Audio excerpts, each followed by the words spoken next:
பல்லாவரத்தில் வேன்கள் மோதல், புதுமாப்பிள்ளை உயிரிழப்பு. பல்லாவரம் ஜிஎஸ்டி சாலையில் திடீரென்று நின்ற வேன் மீது பின்னால் மூட்டை லோடுடன் வந்த ஈச்சர் வேன் மோதி விபத்து ஏற்பட்டது. இதில் சமீபத்தில் திருமணமான இளம் ஓட்டுநர் ஒருவர் உயிரிழந்துள்ளார். பல்லாவரம் ஜிஎஸ்டி சாலையில் சென்னையை நோக்கி ஈச்சர் வேன் ஒன்று சிக்னலுக்காக நின்றபோது அதே பகுதியில் நாமக்கல்லிலிருந்து பல ஆயிரம் மூட்டைகள் லோடுடன் பின்னால் வந்த ஈச்சர் வேன் மோதியது. இதில் வேன் ஓட்டுநர் 25 வயதான கார்த்திக் என்பவர் இடிபாடுகளில் சிக்கி படுகாயமடைந்தார்.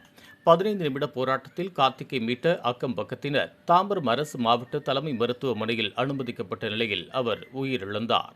உயிரிழந்த கார்த்திக் 1.5 ஆண்டுகளுக்கு முன் திருமணமான நிலையில் மனைவி நிறைமாத கர்ப்பிணியாக உள்ளார்.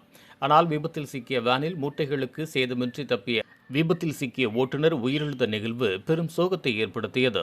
இந்த சம்பவம் குறித்து போக்குவரத்து புலனாய்வு போலீசார் விசாரணை செய்து வருகின்றனர். இதுபோன்ற உள்ளூர் செய்திகள், மாநில செய்திகள் மற்றும் பயனுள்ள தகவல்களை உடனுக்குடன் தெரிந்து கொள்ள GST ஆன்லைன் மீடியாவை இலவசமாக சப்ஸ்கிரைப் செய்து கொள்ளுங்கள்.